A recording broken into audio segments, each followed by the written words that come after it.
Now, today's top stories and Power of 5 weather from News 5. Sponsored by Akron Children's Hospital.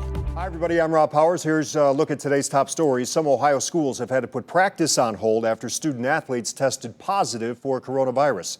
That includes Dover, after a football player tested positive. That player last went to practice Friday. Now, as a precaution, dozens of players and some coaches were told to quarantine for 14 days. The Ohio High School Athletic Association says since sports are not in season, procedures for positive tests are up to health departments. While we might be the first in Tuscarawas County, we're not going to be the only. Student safety is our top priority, but it is also a concern for us. Our high school students want to get back to normalcy. The state began allowing high school contact sports to resume practice just last week.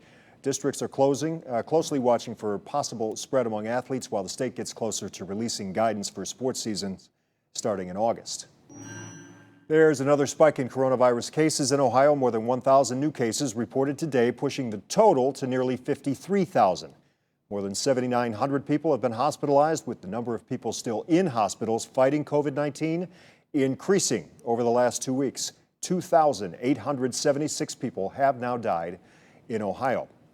While we are still being urged to keep our distance and wear masks in public, apparently not everyone's listening. According to our partners at the Akron Beacon Journal, Summit County Public Health looked at complaints and inspector observations and concluded that only 15 to 25% of people in the county are wearing masks in public indoors. Dayton, by the way, just became the first Ohio city to require masks in public, and Governor Mike DeWine says he supports that decision. Let's talk weather now. Ramisha Shaden for Mark Johnson. Plenty of heat to talk about, Rob. We've got temperatures that will get pretty hot over the coming days. Overnight, though, not that bad. 67 degrees tonight, but it's during the afternoon, the mid to late afternoon. Those temperatures will soar close to 90 degrees for tomorrow. Even hotter next week. Not much rain for your 4th of July holiday. Sponsored by Akron Children's Hospital.